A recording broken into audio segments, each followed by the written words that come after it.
avoka nanga Yesu yoleyo nelakanga ofanda pembeni ya papa okata makambo nanga. Amen, amen, amen. Ah, nous aimons des moments pareils.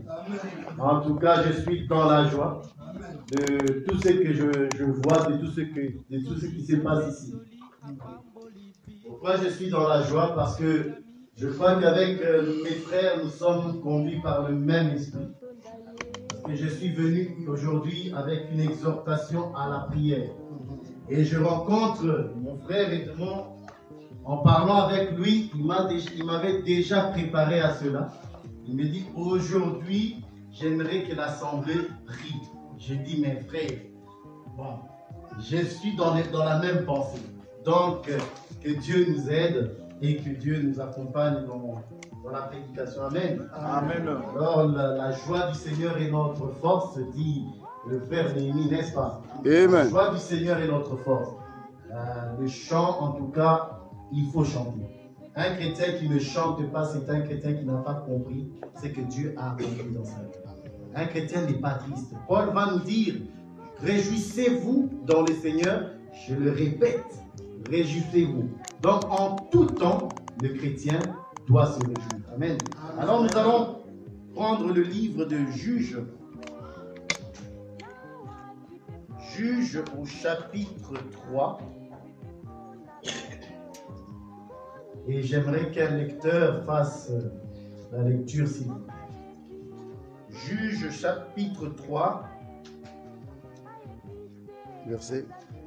À partir du verset 1 jusqu'au verset 6. Juges chapitre 3 à partir du verset 1 jusqu'au verset 6. La Bible déclare: voici les nations que l'Éternel laissa pour éprouver par elles Israël. Tous ceux qui n'avaient pas connu toutes les guerres de Canaan. Il voulait seulement que les générations des enfants d'Israël connussent et apprissent la guerre, ceux qui ne l'avaient pas connue auparavant. Ces nations étaient les 5 princes des Philistins, tous les Cananéens, les Sidoniens et les Éviens, qui habitaient la montagne du Liban, depuis la montagne de Baal-Hermon jusqu'à l'entrée de Hamath. Ces nations servirent à mettre Israël à l'épreuve, afin que l'Éternel sût s'ils obéissèrent au commandement qu'ils avaient prescrit à leur père par Moïse. Et les enfants d'Israël habitèrent au milieu des Cananéens, des Étiens, des Amoréens, des Phérésiens, des Éphésiens et des Jubusiens. Ils prirent leurs filles pour femmes, ils donnèrent à leurs fils leurs propres filles, et ils servirent leur Dieu. Amen.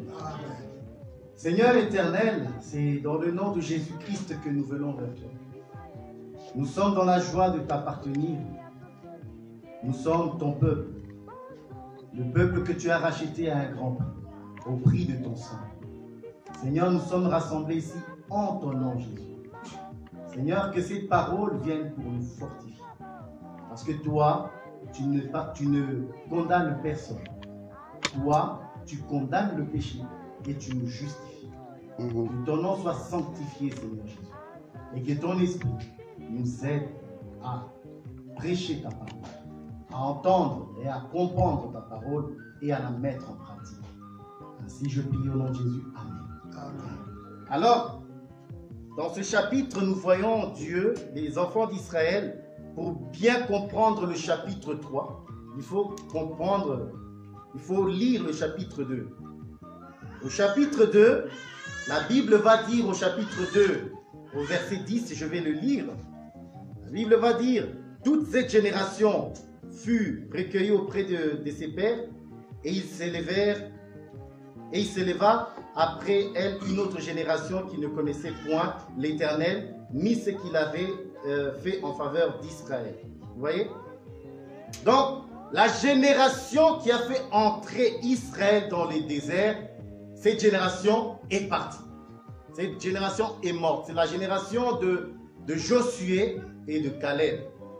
Parce que c'est par eux, et par ceux qui n'avaient pas péché, ceux qui n'avaient pas moins de 20 ans dans le désert, qui n'avaient pas péché, qui grandirent après 40 ans, c'est eux qui sont rentrés. Parce que l'autre génération est morte dans le désert à cause de l'incrédulité.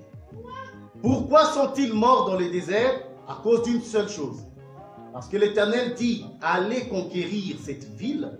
Et eux se sont plaints en disant, nous sommes à leurs yeux comme des sauterelles. Donc ils se sont vus trop petits pour affronter des géants. Amen. Ça, et à cette époque-là, Caleb comme Josué déchirèrent leurs vêtements pour dire, mais non, non, non, montons, parce que l'Éternel est avec nous, nous les vaincrons. C'est eux qui sont comme des sauterelles. Ah, je vais lire, c'était pas fini, mais bon. On va lire ce passage, j'aime beaucoup. J'aime beaucoup ce passage de la Bible. Et la colère de l'Éternel, la Bible dit, la colère de l'Éternel fut sur Israël. La colère de l'Éternel fut sur Israël lorsqu'ils refusèrent le combat. Est-ce que tu sais le lire? Oui. Merci. Nombre chapitre 13.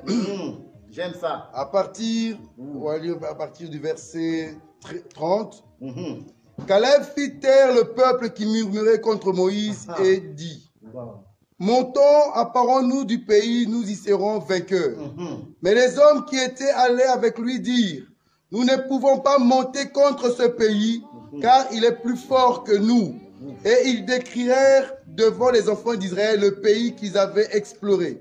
Ils dirent, le pays que nous avons parcouru pour l'explorer est un pays qui dévore ses habitants. Tous ceux que nous avons vus sont des hommes d'une haute taille. Et nous y avons vu les géants, enfants d'Anak, de la race des géants. Nous y étions à nos yeux et aux leurs comme des sauterelles. Amen. Vous voyez? Donc, ils refusèrent le combat. Pourquoi? Parce qu'ils disent, ils sont des géants. Et nous sommes à leurs yeux comme des sauterelles. Nous sommes trop petits. Ce peuple a oublié tout ce que Dieu a fait pour elle en Égypte. Dieu a tendu sa main pour les délivrer de la puissance de Pharaon et de son armée. Arrivé à la conquête du pays, il dit oui, le pays est bon, mais les peuples qui vivent là-bas, nous ne pourrons pas les vaincre. Insulte à l'Éternel. Il arrive aussi que dans nos vies, ça je le dirai et je le répéterai tout au long de la prédication, que tu rencontres des géants, un problème grand. Et j'aime beaucoup ce que j'ai entendu pendant la prière. Qui es-tu, montagne? Qui es-tu contre Zorobabel? Tu seras aplani. Voilà comment parle la foi, la parole de Dieu. Et c'est comme ça que nous allons parler si nous voulons conquérir le royaume de Dieu. Arriver à acquérir le royaume de Dieu. Alors, je vais lire. Voici les nations que l'Éternel laissa pour éprouver par elle Israël, tous ceux qui n'avaient pas connu toutes les guerres de Canaan. Amen. Dieu a délivré son peuple.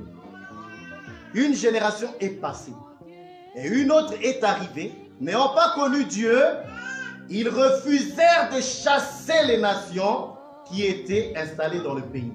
Et l'Éternel fut très irrité contre Israël. Ce que nous devons savoir, c'est quoi? C'est que Dieu, par la délivrance qu'il a opérée, par le salut qu'il te donne, il veut que tu participes aussi à un combat. Si tu ne combats pas, je te le dis, l'Éternel sera irrité contre toi. Pourquoi? Parce que Dieu veut que tu balayes ses ennemis. Il t'a donné le pouvoir pour que tu puisses vaincre ces ennemis-là. Voilà pourquoi Jésus-Christ, étant dans le monde avec les apôtres, va leur dire, éloignez-vous un peu de moi, allez un peu chasser les démons, allez un peu expérimenter la puissance. Alors lorsqu'ils allèrent, ils revinrent vers Jésus et dirent, les démons nous sont soumis.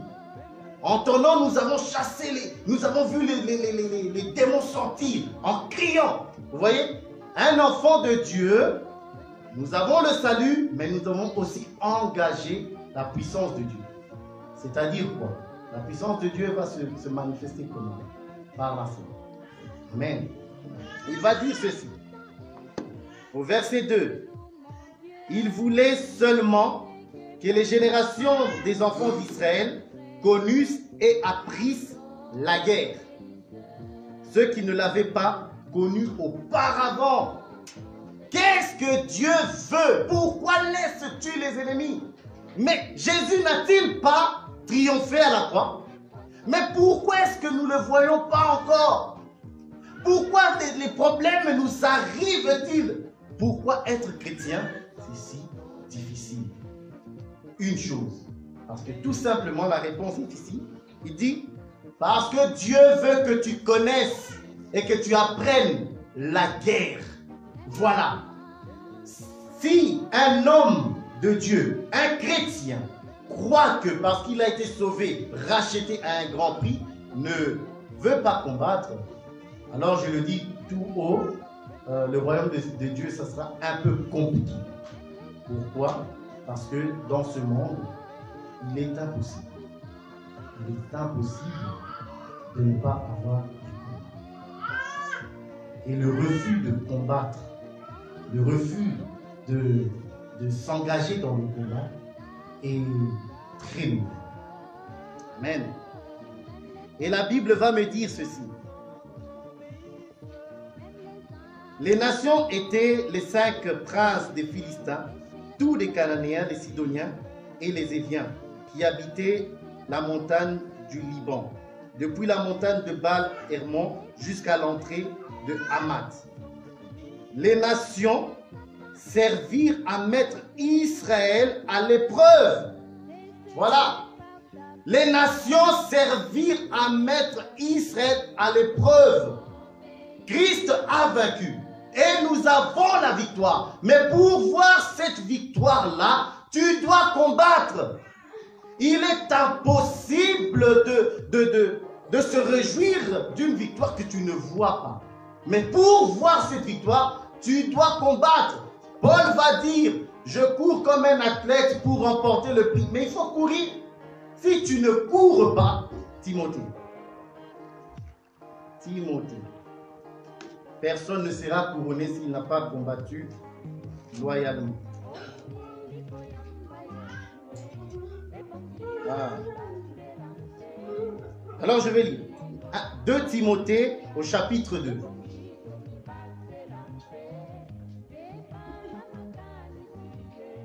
Verset 3. Frère Edmond, est-ce que tu sais lire? 2 Timothée chapitre 2 à partir du verset 3. 2 Timothée chapitre 2, verset 2 Timothée chapitre 2, verset 3. Verset 3. Souffre, la Bible déclare, souffre avec moi. Souffre avec moi. Comme un bon soldat de Jésus-Christ. Il n'est pas de soldat qui s'embarrasse des affaires de la vie, s'il veut plaire à celui qui l'a enrôlé.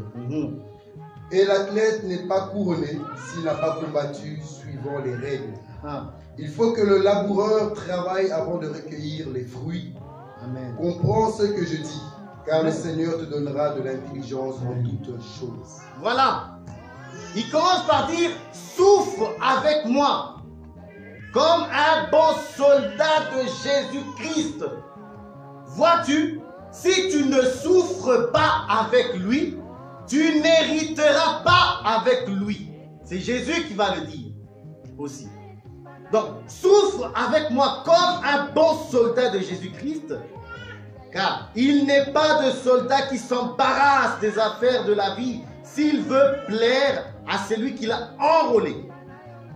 Et l'athlète n'est pas couronné s'il n'a pas combattu suivant les règles. Donc, l'athlète n'est pas couronné s'il n'a pas combattu, c'est ça, s'il n'a pas combattu suivant les règles. Dieu a ses règles pour l'héritage de la vie éternelle. Dieu a placé des règles. Ces règles-là, ça s'appelle les épreuves. Donc, il n'y a personne qui peut hériter la vie éternelle s'il ne passe pas par les épreuves. Impossible. Il faut courir. La Bible dit courez dans la nouvelle carrière qui vous a été ouverte.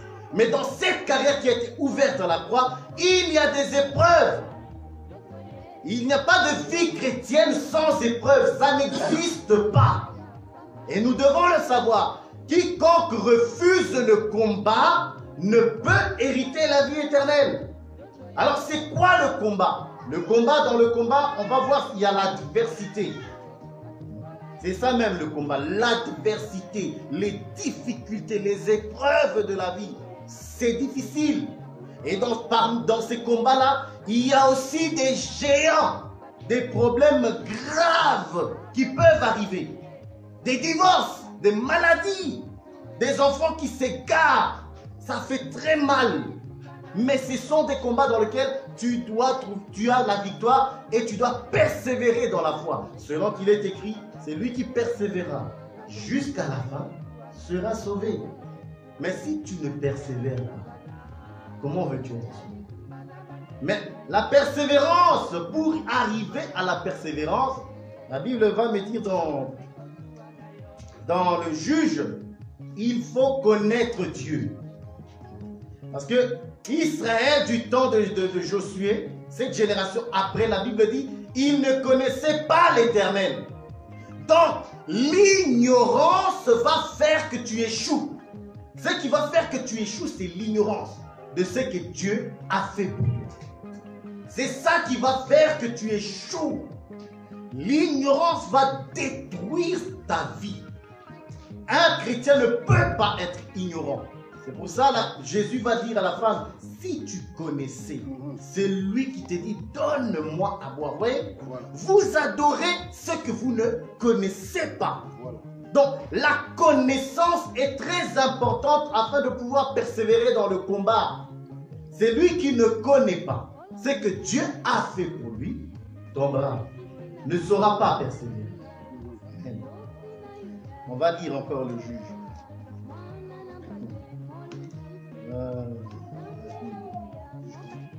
Toujours le même Juge. Il dit, voici les nations que l'Éternel laissa. C'est Dieu qui laisse.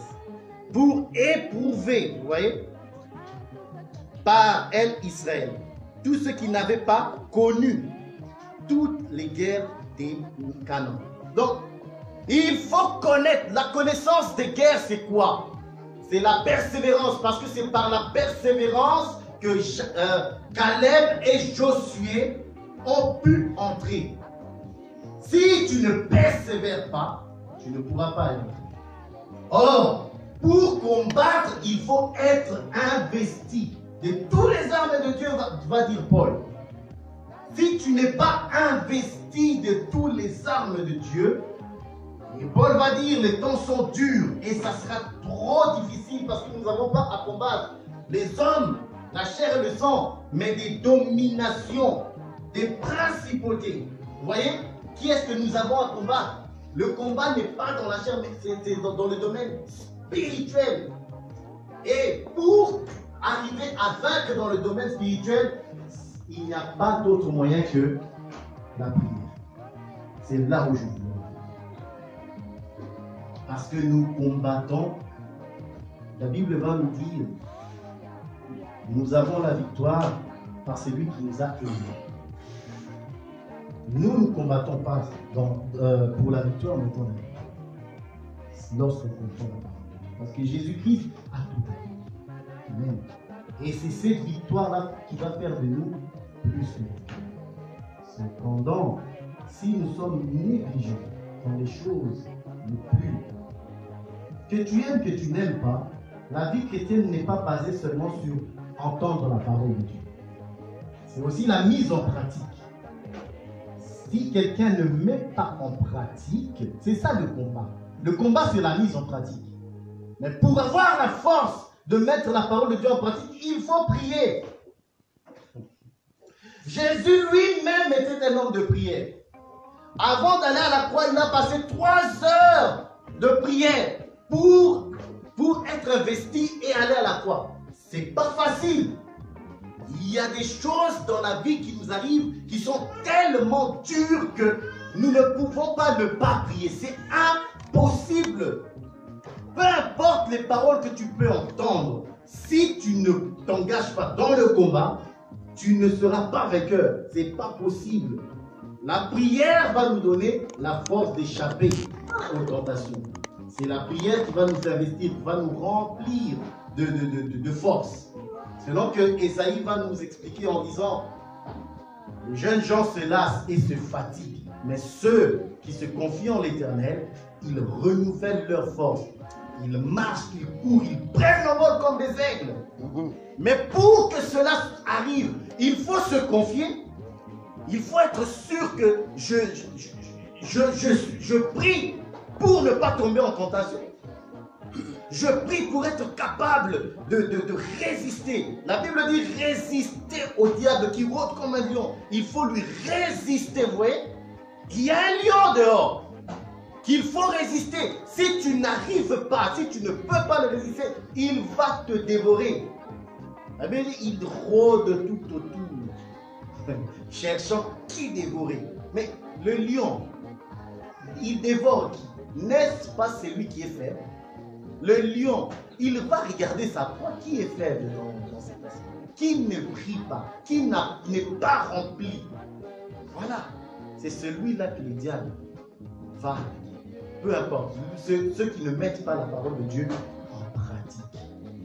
Amen. Voilà. On va lire le psaume 14, à partir du premier verset. Alléluia. Psaume chapitre 14 à partir du verset 1. Au chef de chantre de David, l'insensé dit en son cœur, il n'y a point de Dieu. Ils se sont corrompus, ils ont commis des actions abominables. Il n'en a aucun qui fasse le bien. L'Éternel du haut des cieux regarde les fils de l'homme pour voir s'il y a quelqu'un qui soit intelligent, qui cherche Dieu. Tous sont égarés, tous sont pervertis. Il n'en a aucun qui fasse le bien, pas même un seul. Tous ceux qui commettent l'iniquité ont-ils perdu le sens? Ils dévorent mon peuple, ils les prennent pour nourriture, ils n'invoquent point l'Éternel. C'est alors qu'ils trembleront d'épouvante quand Dieu paraîtra au milieu de la race du juste. Jetez l'opprobre sur l'espérance du malheureux, l'Éternel est son refuge. Oh, qui fera partir de Sion la délivrance d'Israël? Quand l'Éternel ramènera les captifs de son peuple, Jacob sera dans l'allégresse, Israël se réjouira. Amen. Il y a beaucoup de choses. Alors, le message en réalité, le titre c'est rien n'est facile. Rien n'est facile. C'est le proverbe qui va dire un peu croiser les bras et la disette se placera devant toi comme un homme humain. Un chrétien, ce n'est pas un homme qui croise les bras. Nous ne sommes pas un peuple qui croise les bras. Nous sommes un peuple actif. Actif. Non seulement nous recevons la parole, nous écoutons les enseignements, mais nous sommes aussi dans l'activité de mettre cela en pratique. Alors, Israël, je prie ce verset, juste ce chapitre pour illustrer un peu l'état d'esprit d'Israël de cette génération-là, qui ne cherchait pas l'Éternel, bien qu'il y ait encore des choses très profondes à expliquer. Selon, il dit, ceux qui commettent l'iniquité ont-ils perdu la tête? Oui. Ils dévorent mon peuple, ils le prennent pour nourriture, vous voyez? Ils dévorent mon peuple et ils le prennent pour nourriture. En deux volets, nous voyons que les chrétiens que nous sommes, aujourd'hui, il y a un lion qui rôde. Il s'appelle le diable et son armée. Qui, lorsqu'il regarde, il cherche sa proie, sa nourriture. Mais qui est la nourriture du diable si ce n'est celui qui n'a pas la vie de Jésus? Si ce n'est celui qui n'a pas l'esprit de Jésus? Si ce n'est cette poussière qui n'a pas été mélangée avec le sang de Jésus? Vous voyez? C'est celui-là que le diable va dévorer. Et c'est encore Israël que le diable va faire souffrir pendant le temps des tribulations. Il dit, tous ceux qui commettent l'iniquité ont-ils perdu le sens? Ils dévorent mon peuple. Ils le prennent pour nourriture. ils n'invoquent point Dieu. Oui. Alors, ils trembleront d'épouvante quand Dieu paraîtra au milieu de la race juste. Vous voyez, Dieu paraîtra pour sauver son peuple. Ça, c'est Israël, la partie Israël. Dieu paraîtra pour sauver son peuple. Mais son peuple sera persécuté, sera accablé par des maux. Amen. Et nous, aujourd'hui, nous ne sommes pas là. Et j'espère que nous ne serons pas là au temps de la grande tribulation. Je l'espère de tout mon cœur. Amen. On continue avec le juge et je vais commencer petit à petit à redescendre. Parce que la Bible va me dire que David, envoyé par son père pour donner de la nourriture à ses frères dans le champ de bataille. Et David va arriver dans le champ de bataille, il va voir un homme qui parle et qui insulte le peuple en disant: si vous avez un homme en Israël, faites-le sortir afin qu'on se batte. Comme ça, si jamais vous me battez, vous aurez le pays. Mais si nous gagnons, vous nous serez asservis.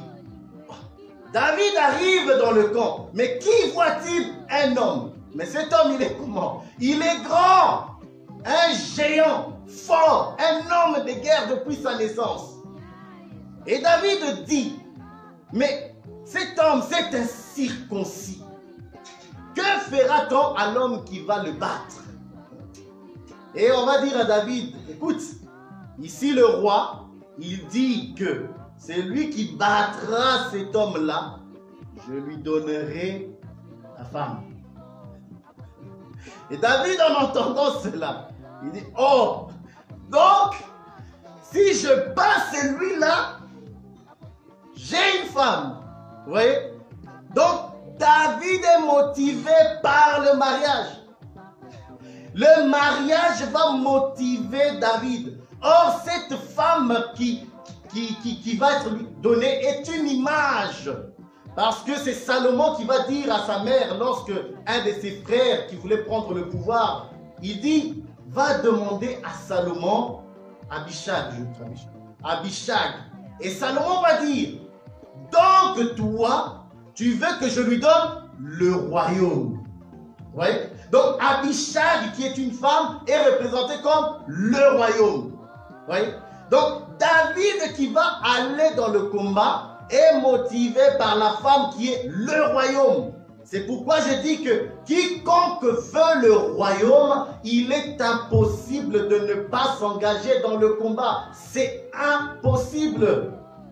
Et Paul va aussi le dire pour fortifier l'assemblée, pour fortifier les disciples. Il va dire: c'est pas beaucoup d'épreuves qu'il nous faut entrer dans le royaume de Dieu. Donc, il est impossible de ne pas combattre lorsque nous voulons hériter le royaume. Lorsque tu veux ce mariage, tu dois affronter Goliath. Tu veux te marier, oh oui, mais tu dois affronter Goliath. Le mariage que je parle ici n'est pas forcément physique. Ceux qui rencontrent des difficultés, vous devez aussi prier. Parce qu'il y a des fois, tu veux te marier, mais il y a des barrières. Tu dois prier. Parce que la Bible va me dire, c'est Jésus, ces genres de démons ne partent que par des prières et par des jeûnes. Donc, il faut t'engager dans le combat. Il faut t'engager dans la prière. Mais le mariage que je parle ici, en réalité, c'est le royaume.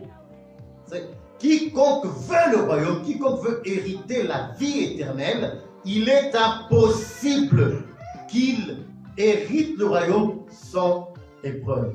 Amen. On va continuer avec le livre du juge. David. Et David va prendre, vous savez, il va prendre les 5 pierres dans le torrent. Il va n'en utiliser qu'un. Et nous comprenons qu'en réalité, les 5 ministères qui vont prêcher, qui prêchent un seul évangile. Vous voyez? Il prêche un seul Seigneur. Amen.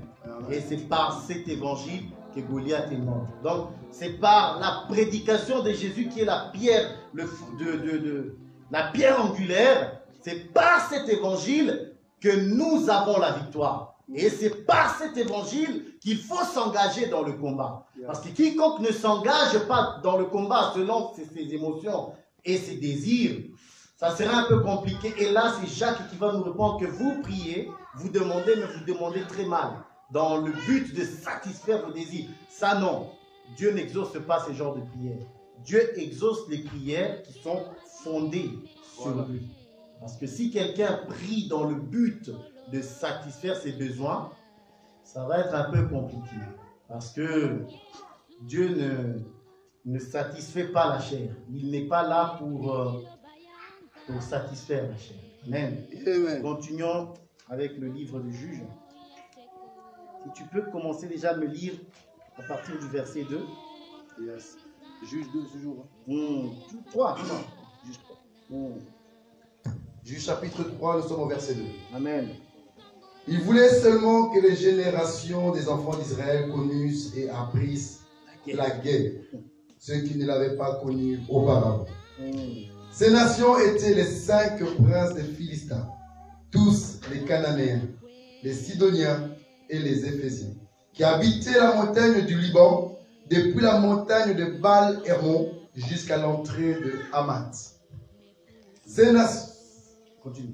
Ces nations servirent à mettre Israël à l'épreuve, afin que l'Éternel sût s'ils obéiraient ou au commandement qu'ils avaient prescrit à leur père Moïse.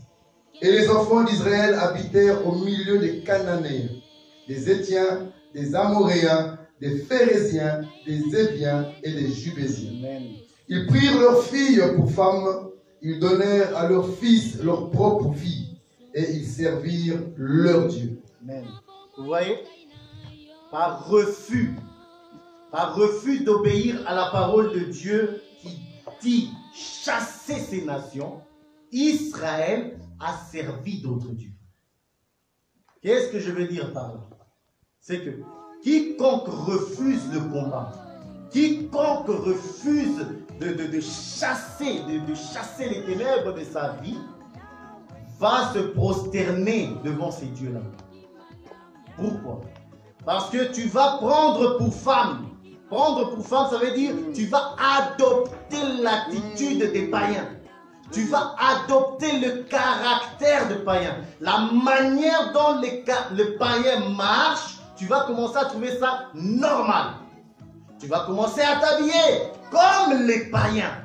Tu vas commencer à parler comme eux. Comme eux.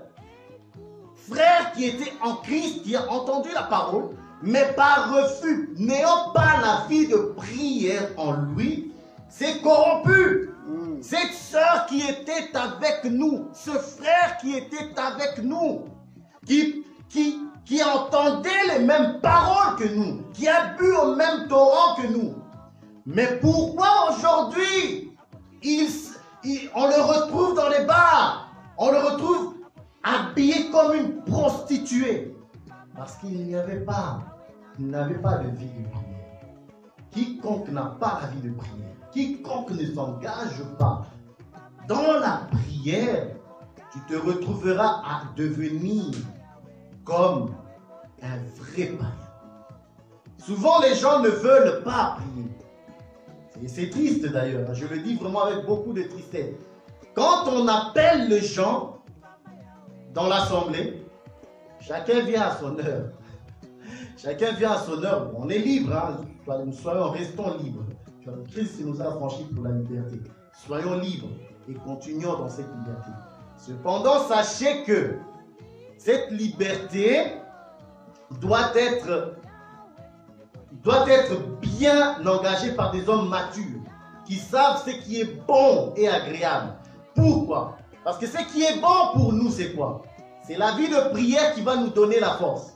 Parce que entendre les paroles de Dieu, je le répète, c'est une bonne chose. Entendre les révélations, c'est une bonne chose. Mais je me précipiterai aussi à la prière. Pourquoi? Parce que dans la prière, non seulement j'entends la voix de mes frères qui me fortifient à prier, mais nous louons Dieu ensemble. Et là, Dieu déverse des grâces et des grâces. Dieu fortifie. Plusieurs ne veulent pas ce temps-là. Pourquoi? Parce que c'est le temps de souffrance. La prière, oui, c'est un temps de souffrance, mais c'est un temps de plaisir pour l'homme spirituel. Parce que l'homme spirituel que nous sommes, nous aimons ce moment parce que nous sommes ressourcés. Dieu nous ressource. Mais celui qui n'a pas tendance aux choses de l'esprit, ne prie pas. Amen. Alors, il va dire ici, ces nations servirent à mettre Israël à l'épreuve, afin que l'Éternel sût s'ils obéiraient au commandement qu'il avait prescrit à leur père par Moïse. Donc, les choses qui nous arrivent, les difficultés qui nous arrivent, que nous voyons souvent, il n'a qu'une seule réponse.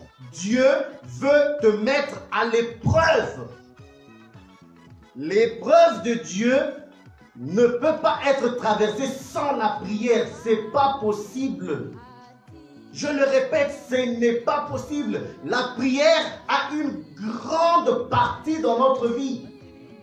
Si nous n'avons pas la prière, nous ne pourrons rien y faire. Ça sera très difficile. Aujourd'hui même, nous avons des stratégies comme les Zooms. Le frère Timba, il a son programme. Allez-y même là, si ici vous n'y arrivez pas, allez-y même dans le Zoom. Oh, j'ai pas le temps. Tu n'as jamais le temps. Tu n'as jamais le temps. On verra dans les déserts comment ça va être. Les enfants d'Israël habitèrent au milieu des Cananéens, des Hétiens, des Amoréens, des Phérésiens, des Éviens et des Jébusiens. Vous voyez? Et Jésus va prendre cette parole aussi. Il va dire, voici, je vous envoie comme des brebis au milieu de vous. Ici, la Bible dit, ils étaient au milieu. Au milieu, c'est là. C'est là que se trouve le problème. Au milieu.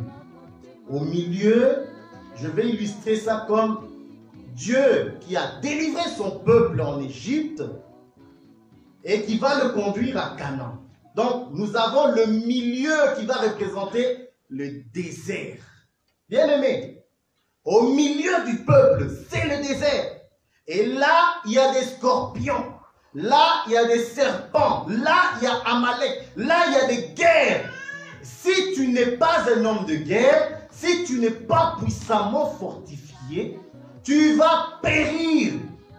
Si tu n'as pas la vie de prière, je te le dis, ta foi va s'éteindre, qui que tu sois, homme de Dieu ou pas, apôtre ou pas. Si tu n'as pas la vie de prière, ta foi va s'éteindre. Il y a des hommes de Dieu qui sont devenus des grands charlatans. Il y a des hommes de Dieu qui aiment prêcher, mais ils n'aiment pas la prière. Homme de Dieu, il y a là je dis aux hommes de Dieu, homme de Dieu, lui prêcher c'est bon, il prêche de révélation, c'est bon, mais la prière, absent, ok, la tentation va venir. La Bible dit, voici à qui, c'est Jésus qui va dire, voici à qui je vais comparer ceux qui, attendez, je veux bien le dire. Voici à qui je vais comparer ceux qui mettent la parole de Dieu en pratique. Ils sont comme deux maisons. Le docteur nous a prêché ça il n'y a pas très longtemps, où il parlait de deux maisons. L'un construit sur le roc et l'autre sur le sable. C'est pareil, ça va revenir toute notre vie, tant que nous sommes ici là. Ça va revenir, pourquoi? Parce que il y a une maison qui est construite sur le sable et l'autre qui est construite sur le roc. Nous voyons que l'homme prudent va construire sur le roc et l'homme insensé va construire sur le sable. Mais la Bible me dit quoi? Les torrents, les pluies et les vents se sont abattus sur ces deux maisons-là. Et l'une d'entre elles n'a pas résisté. Donc, si quelqu'un veut pouvoir résister aux vents, aux tempêtes qui arrivent, qui vont frapper, si tu n'as pas la vie de prière, parce que tu es en plein milieu. La Bible dit, Israël était en plein milieu. Le milieu, je le répète, c'est la zone du combat, des conflits. Et c'est cette zone-là qu'on appelle désert, dans lequel nous sommes maintenant. Christ nous a délivrés, oui, mais nous sommes dans le désert avant d'être enlevés par le Seigneur. Et dans ce désert, si nous n'avons pas la vie de prière, nous périrons. Notre foi va s'éteindre, qui que tu sois. Et Jésus va dire ceci. Le royaume des cieux est forcé. Seuls les violents s'en emparent. Tout le monde n'entrera pas au ciel. Il faut avoir l'attitude du royaume. Si tu n'as pas l'attitude du royaume, tu n'entreras pas. Mais cette attitude-là, c'est quoi?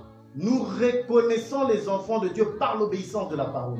Et pour mettre la parole de Dieu en pratique, je vais le répéter, il faut puiser en Christ. Si tu ne puises pas en Christ, je le répète, ta foi va s'éteindre. Amen. Alors sans plus tarder, je vais montrer tout le monde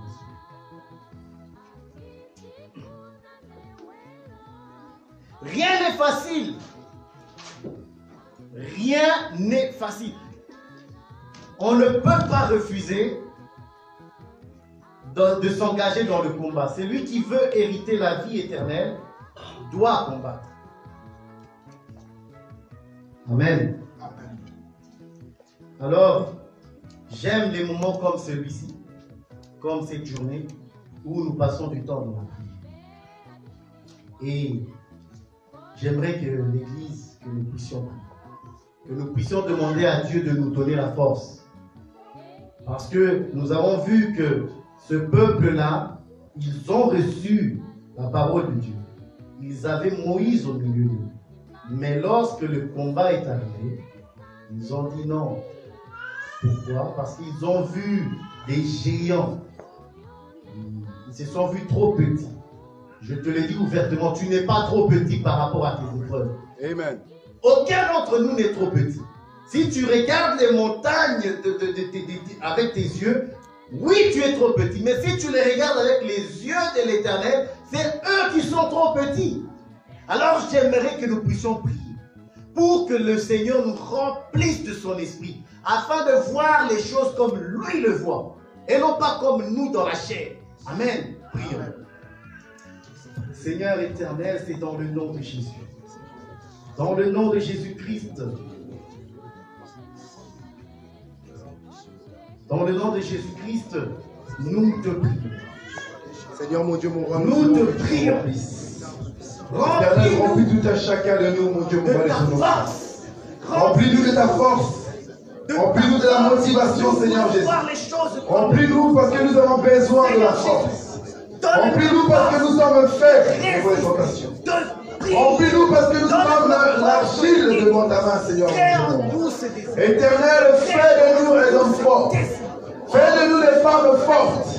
Afin que nous puissions persévérer dans les situations difficiles. Afin que nous puissions résister devant les combats. Afin que nous puissions pas voir la taille de l'adversaire, mais que nous puissions regarder la taille que toi tu es, Seigneur Jésus. Donne la force à tout un chacun que nous sommes. Donne la motivation à tout un chacun de nous au de moi. Que la vie de prière soit notre nourriture de tous les jours. Que la vie de prière soit notre motivation, Seigneur Jésus. Remplis-nous de la motivation de la prière. Enlève-nous toutes les lourdeurs de la prière. Enlève-nous toutes les distractions devant la prière. Enlève-nous toutes sortes de trésors devant la prière. Mais ramène ton esprit, Seigneur. Ramène-nous vers toi. Ramène nos esprits captifs à toi. Afin que nous puissions être des hommes d'intercession. Que nous soyons des femmes d'intercession. Oui, Seigneur, nous avons été distraits hier. Oui, Seigneur, nous avons eu beaucoup d'occupations hier. Mais